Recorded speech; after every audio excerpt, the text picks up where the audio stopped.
It is time now for Morning Rounds. Joining us are CBS News chief medical correspondent, Dr. Jon LaPook, and CBS News contributor, Dr. Holly Phillips. First up this week, the Centers for Disease Control reported this year's flu season has been unusually hard on adults under the age of 64. That group accounts for 2/3 of cases right now. Carter Evans was in California, one of the hardest hit states. Brad Kersey was a family man, a father of 4, and just 37 years old when he got the flu. The amazing thing about this was just the speed at which everything occurred. Mark Kersey says his brother checked into the hospital in January. He died 9 days later. By the time I was able to fly across the country, I unfortunately never got to see him again before he passed away. The flu is usually most dangerous for the very old and the very young. This season is different. According to the Centers for Disease Control, 61% of those hospitalized are between 18 and 64 years old. About 90% of flu cases are caused by the H1N1 strain of the virus. This is a little curious, and it's the first time we've seen this pattern since 2009 when this virus last circulated. Dr. Joseph Brzee is an epidemiologist at the CDC. He says the current vaccine covers H1N1 and is about 60% effective if you get the shot. This group, the non-elderly adult population, is the least likely population to be vaccinated every year because as adults we think we won't get the flu, or if we get the flu we won't be very sick. Brad Kersey did not get a flu shot this year, a mistake his brother hopes others will learn from. I think that, had he gotten a flu shot, this was probably preventable. And I've got some great memories, but it'd be a lot better if he was still with us. John, we heard there the pattern is different, but is the strain of flu itself different this year? Well, this is the H1N1, which is the same strain that caused the pandemic in 2009, as you heard in the piece. It turns out if you're born before 1957, there's a greater chance that you were exposed to a similar strain, so you might have some immunity to it if you're older. And that's why perhaps one of the reasons why the younger people are being affected. But also, you heard, I spoke to the CDC. They said only 1/3 of people 18 to 64 are getting vaccinated, and that's about half the rate as people 65 and older. Wow. Is it too late at this point, John, to get a flu shot? It's not. It takes about 2 weeks for the flu vaccination to kick in, and the flu season goes all the way to May sometimes. All right.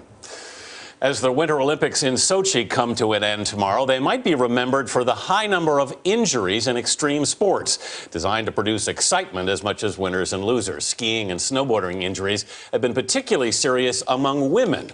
Finland's Marika Ene, New Zealand's Christy Pryor, and Norway's Kirsti Baus all suffered concussions. Russia's Maria Komisarova fractured her spine. Her injury was so bad she was visited by Vladimir Putin and required emergency surgery.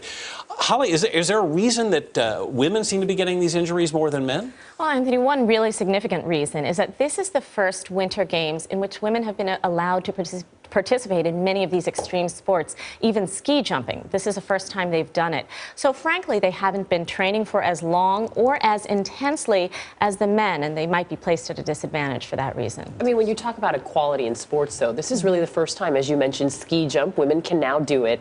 But do we have to take a step back and say maybe women's bodies are a little bit different in terms of what they can tolerate? Sure. I mean, it's a good question, Benita. On one hand, we've come a long way from the 40s and 50s when experts said women shouldn't exercise at all. They could damage their reproductive organs. Well, we know that's not true.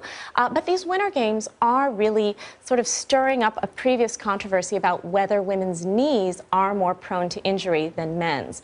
We do know women have less muscle mass, even the extreme athletes. So it might be that the knee joint itself isn't as supported by the muscle, setting women up for ligament tears.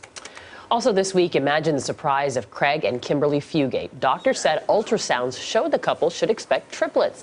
But during a C-section, Mrs. Fugate gave birth to identical quadruplets. The odds of that are 13 million to 1. Kenley, Kaylee, Kristen, and Kelsey were born 3 months early. They are all doing well. A new study from the University of Michigan says obese children have a higher risk of serious elbow fractures and complications from something as simple as falling on the playground. John, why is it that obese kids seem to be suffering fractures more? Well, the authors of the study had a few ideas. First of all, if you're more obese, then you're more likely to be less physically active, and maybe if you're more sedentary, your ability to stop falling is not as good. Your balance is not as good. You're more likely to fall. Second of all, if you have a higher fat diet, the high fat may actually interfere with the absorption from your intestines of calcium, and your bones may be a bit more brittle. And then finally, just physics. The bigger you are, the harder you fall. Right. And so depending upon how you land, more likely to fracture. But Holly, after the fracture, are there other risks for these kids? There are, unfortunately. These kids are more likely to get complex fractures and fractures where the bones actually shred rather than have a clean break. They're also more prone to nerve damage and other complications like infections after, basically because they're not healing as fast. Finally, this week, researchers at the University of Chicago confirmed what many people with elderly family members might already suspect. Being lonely or isolated has a significant effect on older people's health. So what is the effect, John? Well, loneliness makes you feel bad, and there are actually physiological reasons for that. Your blood pressure can go up, your stress hormones can go up, your levels of inflammation in the body can go up, and your ability to have a good night's sleep go down. So it basically all contributes to you just not feeling well. But there are some simple ways to make things better. Piers Morgan welcomed our own Gail King this week to talk about a new campaign she's working on at O Magazine to fight loneliness just by saying hello. Piers, this has happened to all of us. You're on an elevator with a group of people, and we all are looking at our smartphones. You can be on the elevator with 6 different people, and no one is communicating. Yeah. And one of the things I like that we did in the magazine is, you know, we give you different things, encourage you different ways to engage with people. So I tried this today at the Hearst building. I said to the group in the elevator, do you guys want to hear an elevator joke? People were like, sure, go ahead. What was the joke? I said, what did one elevator say to the other elevator? Go on. I think I'm coming down with something. See, isn't that good? Well, it's terrible. Okay. I mean, that's the worst jokes I've ever heard. It's so terrible that it's funny. Elevator joke can give you a lift. Absolutely. And it's really all about connecting with people. I think everybody would like to be recognized and feel some sort of human connection, even on an elevator. Yeah. Well, she said hello. Now we say goodbye. Dr. Jon LaPook, Dr. Holly Phillips, thank you.